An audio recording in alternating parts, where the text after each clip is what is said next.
तो hello students, welcome to the YouTube channel of pure mathematical academy. तो आज जो क्वेश्चन डिस्कस करेंगे ये एनबीएचएम 2022 में पूछे गए क्वेश्चन था। क्वेश्चन पूछा गया था लीनियर अलजेब्रा से। क्वेश्चन नंबर था 31 एंड क्वेश्चन की डिफिकल्टी लेवल की मैं यदि बात करूं तो मैं इसको 3 स्टार से रेटिंग करूंगा आउट ऑफ 5 स्टार। ठीक है, तो क्वेश्चन का सोल्यूशन पे जाने से पहले मैंने क्वेश्चन को ऑलरेडी जूम करके रखा है। तुम क्या करो, पहले क्वेश्चन को एक बार खुद से ट्राई करो, उसके बाद ही इसका सोल्यूशन देखना। तो देखो तुम्हारे पास क्वेश्चन में क्या क्या इंफॉर्मेशन दे के रखे हैं और क्या पूछा गया है। तुम्हें बोल रहा है कि let A be an arbitrary special orthogonal matrix of 3x3। मतलब तुम्हारे पास ए जो है एक ऑर्थोगोनल मैट्रिक्स है, मतलब A transpose equals to A transpose A equals to I होगा। साथ में ये जो मैट्रिक्स है ये मैट्रिक्स होगा 3x3 का एंड ये मैट्रिक्स है रियल मैट्रिक्स। ठीक है, ये है रियल मैट्रिक्स। ओके, एंड यहाँ पे रियल मैट्रिक्स है और साथ में देखो एक वर्ड है special orthogonal matrix.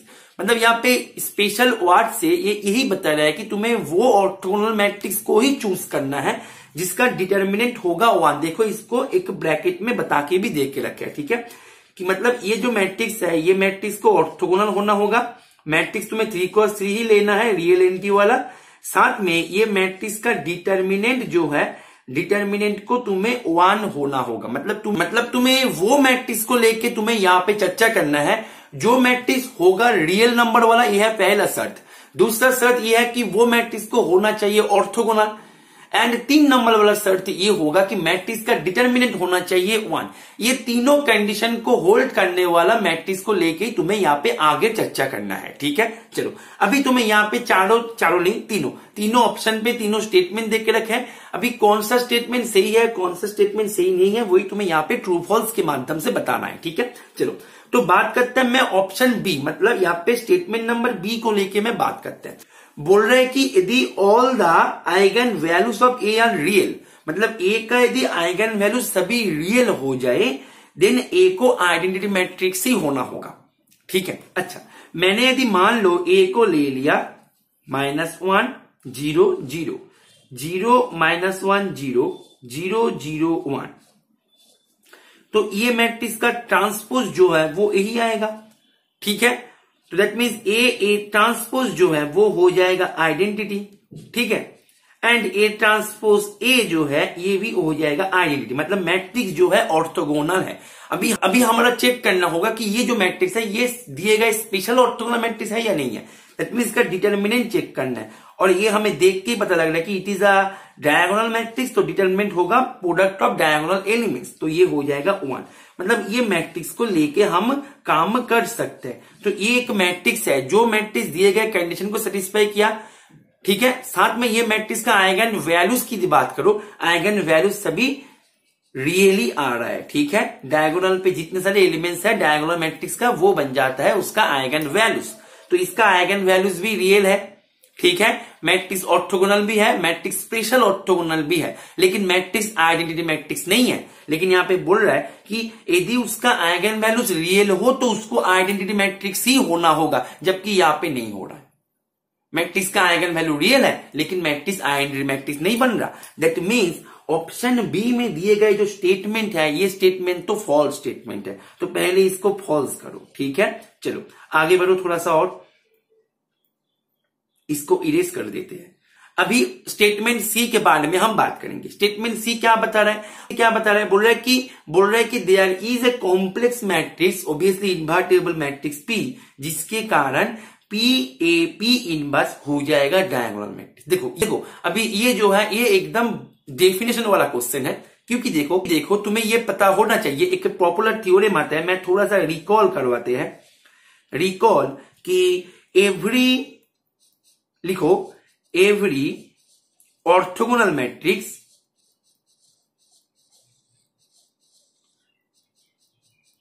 Is diagonalisable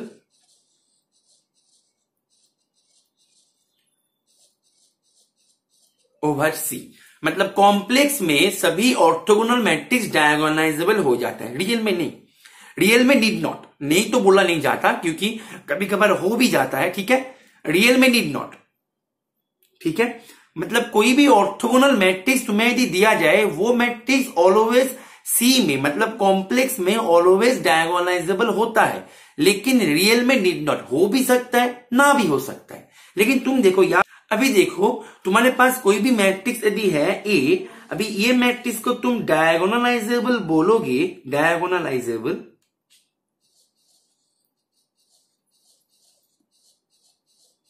over C if there exists a non-singular matrix, non-singular complex matrix P such that P inverse equals to a diagonal A matrix। तो ये डायगोनलाइजेबिलिटी का जो डेफिनेशन है, डेफिनेशन वाला लाइन ही है कि एक मैट्रिक्स को तुम कॉम्प्लेक्स में डायगोनलाइजेबल तब बोलोगे यदि तुम्हारे पास वहां पे एक नॉन सिंगुलर कॉम्प्लेक्स मैट्रिक्स मिल जाए पी। कॉम्प्लेक्स मैट्रिक्स मींस इसका एंट्री कॉम्प्लेक्स से आएगा। इसका मतलब ये नहीं कि इसका एंट्री ऑलवेज प्योरली कॉम्प्लेक्स होगा, ये नहीं, रियल भी हो सकता है, कॉम्प्लेक्स भी हो सकता है। यदि मैं रियल मैट्रिक्स बताते तो कॉम्प्लेक्स वाला जो पॉसिबिलिटी है वो नहीं आते, लेकिन कॉम्प्लेक्स मैट्रिक्स बताने से रियल वाला पॉसिबिलिटी भी आ जाता है। बात को समझ में आ रहा है? तो ये जो मैट्रिक्स है, there exist a non singular complex matrix P, जिसके कारण पी ए पी इनवर्स हो जाएगा डी के बराबर। डी एक डायगोनल मैट्रिक्स है। और देखो यही डेफिनेशन तुम्हें उठा के दे दिया वहां पे। तुम्हारे पास ये थ्योरम तो तुम्हारे पास पता होना चाहिए। मैं थ्योरम के प्रूफ पे मैं अभी नहीं जा रहे। ये थ्योरम बहुत ही इंपॉर्टेंट थ्योरम है। Every orthogonal matrix always diagonalisable over complex, ठीक है। और कॉम्प्लेक्स पे डायगोनलाइजेबल है, दैट मींस वहां पे एक नॉन सिंगुलर मैट्रिक्स मिलेगा विथ कॉम्प्लेक्स एंट्रीज, जिसके कारण पी ए पी इनवर्स हो जाएगा डी के बराबर। या फिर तुम इसको ऐसे भी लिख सकते थे, पी इनवर्स ए पी हो जाएगा डी के बराबर। बात एक ही है, बात एक ही है, ठीक है। तुम कोई भी चूज कर लो। तो हमारे यहाँ पे क्वेश्चन में ये चूज करके देख के रखा, ठीक है। तो ये जो है एकदम सही है। और ये मैट्रिक्स जो है ऑर्थोगोनल है, तो ये तो डायगोनलाइजेबल होगा ही। मतलब ये जो कंडीशन है इसको सेटिस्फाई करेगा, ये तो डेफिनेशन है, ठीक है। ये थ्योरम के अनुसार ये हम बता सकते हैं कि ये जो है ये बिल्कुल सही स्टेटमेंट है, ठीक है। और यह था क्वेश्चन का डिफिकल्टी लेवल था 2 स्टार। क्वेश्चन को 3 स्टार पे लेके गया ऑप्शन ए। अभी ऑप्शन ए को लेके हम डिस्कस करेंगे, ठीक है। तो थोड़ा सा वेट करके देखो कि ऑप्शन ए एक्चुअली क्या बता रहा है। देखो तो आशा करते हैं कि यहां तक तुम्हें क्वेश्चन का सोल्यूशन जो है तो वो तुम्हारे पास क्लियर हो गया। अभी ऑप्शन ए की तरफ नजर डालो, ठीक है। ऑप्शन ए में तुम्हें क्या बोल रहा है कि A admits 1 as an eigen value, मतलब ए के पास 1 एक आइगन वैल्यू मिलेगा ही मिलेगा। क्या ये सही है? यदि सही नहीं है तो गलत क्यों है, कारण बताओ, ठीक है। तो ये तुम्हारे पास क्वेश्चन है। देखो तुम्हारे पास पहली बात तो ये तुम्हारे पास ए के आइगन वैल्यूज के बारे में यहाँ पे चर्चा करने के लिए पूछा गया है, ठीक है। तो मैंने नाम ले लिया कि ए का आइगन वैल्यू है λ1, λ2 एंड λ3। मेरे को पता नहीं कि λ1, λ2, λ3 क्या होगा, मेरे को वही तो फाइंड करना है। बोल रहा है कि ये λ1, λ2, λ3 जो तुमने यहाँ पे एज्यूम कर लिया, क्वेश्चन तुम्हें ये बोल रहा है कि ये तीनों में से एटलीस्ट एक को 1 के बराबर होना ही होगा। क्या ये सही है? चलो देख लेते हैं। अच्छा तुम्हारे पास एक बात मैं और पूछ सकता हूं कि डिटर्मिनेंट जो है, डिटर्मिनेंट को आइगन वैल्यूज के माध्यम से कैसे रिप्रेजेंट करता है, मेरे को बताओ। तुम्हारे पास किसी मैट्रिक्स का यदि डिटर्मिनेंट में यदि दे दिया, ट्रेस यदि दे दिया, तुम उसको आइगन वैल्यूज के माध्यम से कैसे रिप्रेजेंट करोगे? ऑब्वियसली फाइनाइट डायमेंशन के ऊपर मैं पूछ रहा है, कैसे रिप्रेजेंट करोगे बताओ। कि sir determinant means product of eigen values, ये तो पता है ना। तो तुम्हारे पास ये जो मैट्रिक्स है, ये मैट्रिक्स का डिटर्मिनेंट जो है, डिटर्मिनेंट होगा 1। ये तो क्वेश्चन में गिवन है, तुम्हें तो वही मैट्रिक्स को लेकर चर्चा करना है ना। चलो ठीक है। तो λ1, λ2, λ3 इक्वल्स टू हो जाएगा 1, ठीक है। तुम्हें वो λ1, λ2, λ3 मिलेगा जिसके कारण जिसका प्रोडक्ट करके तुम्हें मिलेगा 1, राइट। चलो तो अभी देखो तुम्हें क्वेश्चन में पूछा गया कि ये तीनों में से किसी एक होना चाहिए 1 के बराबर, ठीक है। चलो देख लेते हैं कि होगा या नहीं होगा। तो पहला कंडीशन ये आता है कि इसका तीनों का तीनों आइगन वैल्यू है रियल। अच्छा कंडीशन पे जाने से पहले मैं एक बात तुम्हें बता दूं, तुम्हारे पास एक ऑर्थोगोनल मैट्रिक्स है, ठीक है, रियल ऑर्थोगोनल मैट्रिक्स है। अच्छा तुम मुझे बता सकते हो कि इसका आइगन वैल्यू कौन कौन से नंबर आइगन वैल्यू हो सकता है, कौन कौन से स्केलर इसका आइगन वैल्यू हो सकता है, तुम मेरे को बता सकते हो? कि रियल ऑर्थोगोनल मैट्रिक्स का आइगन वैल्यूज जो होता है ऑलवेज यूनिट मॉड्यूलस में आते हैं। ठीक है, eigen value real orthogonal matrix का आइगन वैल्यू लिखो, रिकॉल लिखो, यहाँ पे रिकॉल, यहाँ पे साइड में लिखो, थोड़ा सा यहाँ पे साइड में लिखो रिकॉल कि eigen values of a real orthogonal matrix must be of unit modulus। मतलब तुम्हारे पास यहाँ पे λ1 λ2 एंड λ3 जो भी आए आने दो, लेकिन उनका मॉड्यूलस 1 ही होना चाहिए, 1 ही होना चाहिए। ठीक है, चलो ये होना चाहिए क्योंकि ये ऑर्थोगोनल मैट्रिक्स है, रियल ऑर्थोगोनल मैट्रिक्स है। क्लियर है? ठीक है ना, क्लियर है ना। चलो अभी देखो तुम्हारे पास ये जो तीनों आइगन वैल्यूज है, इनमें से मान लो तीनों का तीनों ही रियल है, तीनों का तीनों ही रियल है। तो रियल है तो इसको λ1 क्या हो सकता है, या तो +1 या फिर -1। ये क्या हो सकता है, या तो +1 या फिर -1। ये क्या हो सकता है, या तो +1 या फिर -1। अदरवाइज तो 1 नहीं आएगा ना, अदरवाइज तो इनका प्रोडक्ट जो है, प्रोडक्ट तो 1 नहीं आएगा। तुम यहाँ पे काउंटर क्वेश्चन पूछ सकते हो, सर क्यों नहीं आएगा। मान लीजिए अब मैंने ले लिया λ1 = √2 -1, λ2 मैंने ले लिया √2 +1 एंड λ3 मैंने ले लिया +1। ठीक है, तो λ1 λ2 λ3 क्या होगा, √2 स्क्वायर -1 इंटू 1 हो गया 2 -1 इंटू 1 हो गया 1। खूब आ रहा है ना, आ रहा है ना। लेकिन देखो बेटा तुमने यहाँ पे गलती किया, ऑर्थोगोनल मैट्रिक्स के साथ तुम्हें डील करना है, ऑर्थोगोनल मैट्रिक्स के साथ तुम्हें डील करना है। ऑर्थोगोनल मैट्रिक्स का आइगन वैल्यूज वो बनता है जिसका मॉड्यूलस है यूनिट। तुम्हारे पास आइगन वैल्यू वो तुम्हें लेना है जिसका मॉड्यूलस होगा 1। तुम्हारे पास तुमने जो यहाँ पे आइगन वैल्यू लिया, इसका मॉड्यूलस 1 नहीं है, इसका मॉड्यूलस 1 नहीं है। तो ऐसे कंफ्यूजन क्रिएट मत करना। ठीक है, तुम्हें एकदम इजी ट्रैक से जाना है, इजी ट्रैक से तुम्हें गुजरना है, तुम्हारा डेस्टिनेशन तुम्हें मिल जाएगा। ठीक है, देखो तुम्हें यहाँ पे आइगन वैल्यूज जो है, यदि रियल की बात करो, रियल में केवल +1 एंड -1 पॉसिबिलिटी आ सकता है। Is it clear? चलो देख लेते हैं अभी। तो यहां पे इसका प्रोडक्ट आना चाहिए +1।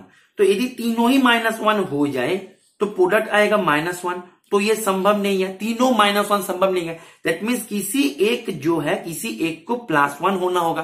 तो इन केस में ऑप्शन ए हो जाएगा ट्रू। ऑप्शन ए बोल रहे कि उसके पास एक आइगन वैल्यू +1 मिलेगा ही मिलेगा, एटलीस्ट 1 आइगन वैल्यू। यहाँ पे एन दे के रखा, ठीक है, ऑल नहीं, एन दे के रखा, मतलब एक आइगन वैल्यू 1 होगा ही होगा, ये बता रहा है। तो यदि मैं सबको रियल ले लिया तो उन केस में ऑप्शन ए जो है ये ट्रू हो गया। ठीक है, चलो तो मैं अभी क्या करेंगे, सबको इमेजिनरी ले लेंगे। पहले सबको रियल ले लिया, अभी मैं क्या करेंगे, सबको कॉम्प्लेक्स ले लेंगे। ठीक है, इमेजिनरी बताना सही नहीं होगा, कॉम्प्लेक्स बताना एप्रोप्रिएट होगा। मैंने सबको कॉम्प्लेक्स ले लिया। अभी तुम ध्यान दो, ये एक कॉम्प्लेक्स है, ये भी एक कॉम्प्लेक्स है। ठीक है, कॉम्प्लेक्स में वो कॉम्प्लेक्स को ले रहा है जिसका इमेजिनरी पार्ट नॉन जीरो है। ठीक है, देखो एक बात मैं बता दूं, रियल नंबर को भी कॉम्प्लेक्स नंबर में एज्यूम किया जाता है। ठीक है, लेकिन मैं वो कॉम्प्लेक्स नंबर ले रहा हूं जिसका, जैसे रियल नंबर पे, रियल नंबर मानो r प्लस आईओटा 0 कर दो, हो गया कॉम्प्लेक्स नंबर। लेकिन मैं उनको ले रहा हूं जिसका इमेजिनरी पार्ट 0 नहीं। इस कॉम्प्लेक्स यदि आए तो आएगा एग्जैक्टली दोनों। बात को समझ में आ रहा है? एग्जैक्टली दोनों आएगा कॉम्प्लेक्स। ठीक है, क्लियर है? क्योंकि कॉम्प्लेक्स 3 आ जाए तो किसी एक अकेला बैठ जाएगा जिसका कंजुगेट पेयर नहीं मिलेगा। ठीक है, और कॉम्प्लेक्स 1 आ जाए तो उसका भी पेयर नहीं मिलेगा। दैट मीन्स कॉम्प्लेक्स जो भी आए आएगा दोनों।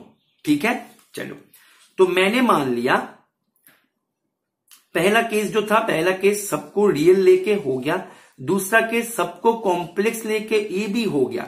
ठीक है, ये केस में हमारे पास कंक्लूजन निकल के आ गया, ये केस में ये नॉट वैलिड कंडीशन। ठीक है, सबको कॉम्प्लेक्स लेके ये केस जो है, ये केस वैलिड नहीं हुआ। 3 नंबर वाला case, and it is the last case.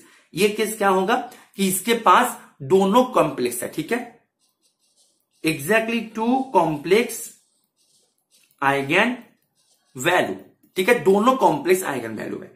तो λ1, λ2, λ3 दोनों कॉम्प्लेक्स वैल्यू है, ठीक है। तो ये मानो कॉम्प्लेक्स है, तो ये भी कॉम्प्लेक्स है, ठीक है। तो ये जो है ये है λ1 का कंजुगेट एंड λ3 जो है λ3 अकेला है, ये है रियल वाला, ठीक है। इनका प्रोडक्ट होगा 1, राइट। अच्छा चलो, तो λ1 कंजुगेट ये तुम्हें क्या देगा, λ1 mod λ1 स्क्वायर। तुम्हें ये तो पता होगा ना कि mod z square equals to z conjugate. Is it clear? तो तुम्हारे यहाँ पे λ1 जो है, λ2 जो है, λ2 तो λ1 का ही कॉम्प्लेक्स कंजुगेट, क्योंकि तुम यहाँ पे रियल मैट्रिक्स को लेके काम कर रहे हो।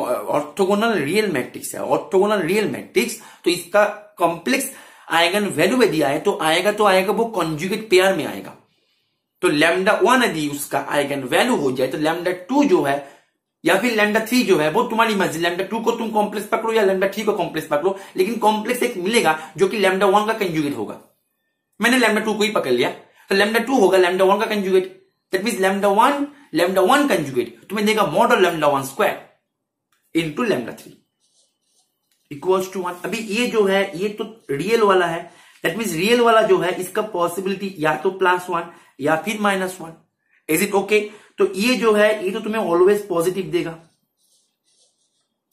क्योंकि मॉड है उसका स्क्वायर है, वो तो ऑलवेज पॉजिटिव देगा, तो ये पॉजिटिव देगा। अभी यहां पे तुमने यदि -1 को पकड़ लिया तो -1 के साथ, और साथ में देखो λ1 मॉड स्क्वायर, अभी λ1 मॉड जो है वो है 1, मॉड ऑफ λ1 जो है वो है 1। दैट मींस ये जो है ये नॉट ओनली पॉजिटिव, ये तुम्हें 1 ही दे दिया, ये है 1। अभी 1 के साथ जब तुम -1 को मल्टीप्लाई करोगे तुम्हें प्रोडक्ट करके दे देगा -1, जबकि तुम्हारे पास होना चाहिए था 1, क्योंकि क्वेश्चन में गिवन था डिटरमिनेंट होगा 1। दैट मींस तुम्हें यहाँ पे λ3 का जो पॉसिबिलिटी है ये वाला ये भी चला गया, तो λ3 का the one and only possibility तुम्हें यहाँ पे बचा रहा जो कि +1। तो यहां से भी +1 एक आइगन वैल्यू मिल ही गया। कितना आसान था। तीनों केस है, देखो तुम्हें स्टेप बाय स्टेप तुम्हें जाना है, ठीक है। क्वेश्चन टफ नहीं होता, मैं हमेशा क्लास में बोलता हूं क्वेश्चन टफ नहीं होता, स्टेप बाय स्टेप तुम्हें ट्रैक को पकड़ना है, अदरवाइज तुम डेस्टिनेशन तक पहुंचने में तुम्हें बहुत ज्यादा कष्ट होगा। स्टेप बाय स्टेप पकड़ो कि इसमें डिटर्मिनेंट दे के रखा कि 1 के बराबर है, ठीक है, कोई दिक्कत नहीं। Determinant means product of eigen, सबको पता है, मेरे को भी पता है, सबको पता है, ठीक है। तो डिटरमिनेंट होता है प्रोडक्ट ऑफ आइगन वैल्यूज, तो मेरे को आइगन वैल्यूज को लेकर ही चर्चा करना है। यहाँ पे तीनों आइगन वैल्यू है, क्या पता तीनों का तीनों कॉम्प्लेक्स आ जाए, जो कि संभव नहीं है, क्योंकि we are working on real matrix. Real matrix में कॉम्प्लेक्स जो आइगन वैल्यूज है वो आते हैं कम्स विथ कंजुगेट पेयर, तो तीनों नहीं होगा। तीनों यदि हो जाए तो एक अकेला बैठ जाएगा जिसका कंजुगेट पेयर नहीं मिलेगा, दैट मींस तीनों तो कॉम्प्लेक्स नहीं होगा। पहले वो चिंता को दिमाग से दूर कर दो। तो होगा तीनों का तीनों रियल, या फिर उनमें से दोनों कॉम्प्लेक्स एक रियल। कॉम्प्लेक्स तो पेयर में आएगा, तीनों यदि रियल हो जाए पॉसिबिलिटी आते हैं λ1 के पास +1 -1, λ2 के पास +1 -1, λ3 के पास भी +1 -1। Is it okay? तो यदि मैंने तीनों को ही -1 ले लिया तो डिटरमिनेंट हो जाएगा -1, दिए गए कंडीशन को कॉन्ट्राडिक्ट करके चला जाएगा। दिए गए कंडीशन पे था डिटरमिनेंट होगा +1, तो वो पॉसिबिलिटी चला गया। दैट मींस उसके पास एटलीस्ट एक +1 है, तो एक यदि +1 है, बाकी दोनों को या तो दोनों को ही +1 होना होगा या फिर दोनों को ही -1 होना होगा। तुम यदि बोलो कि नहीं सर एक +1 है, बाकी दोनों में से मान लीजिए एक है -1 एक है +1, तो इन केस में भी तो -1 होगा ना प्रोडक्ट, ठीक है। दैट मींस दोनों को ही या फिर +1 या फिर -1 जो भी हो, दोनों में हमारे चिंता नहीं है। हमें एक तो आइगन वैल्यू मिलना चाहिए था ना +1 से, वो मिल गया, काम बन गया। नेक्स्ट स्टेप मतलब नेक्स्ट केस पे क्या होगा कि इसके पास एग्जैक्टली दोनों आइगन वैल्यू है कॉम्प्लेक्स। जब दोनों आइगन वैल्यू कॉम्प्लेक्स है, एक आइगन वैल्यू तुम्हें मिला, दूसरा उसका कंजुगेट करके मिल जाएगा, दूसरों को तुम्हें ढूंढना नहीं है। अभी λ1 कंजुगेट मिलके प्रोडक्ट मिलके देगा λ1 स्क्वायर मॉड ऑफ λ1 स्क्वायर। अभी मॉड ऑफ λ1 तुम्हारे पास 1 है, तो मॉड ऑफ λ1 स्क्वायर क्या होगा 1 होगा। बचा रहा एक λ3 अकेला, उसके पास दोनों चॉइस है +1 -1। यदि +1 पकड़ लिया तो काम बन गया और तुम्हें +1 ही पूछा गया, और यदि -1 पकड़ लिया तो कंट्राडिक्शन। Is it okay? बहुत ही सिंपल सा ट्रैक है, ठीक है, क्लियर है। तो इसका आंसर जो है आंसर हो जाएगा ट्रू, तो इसका आंसर हो जाएगा A true and C true, and B जो है बी है false, A true and C true. ठीक है, क्लियर है? तो आशा करते हैं ये सॉल्यूशन तुम्हें समझ में आ गया होगा।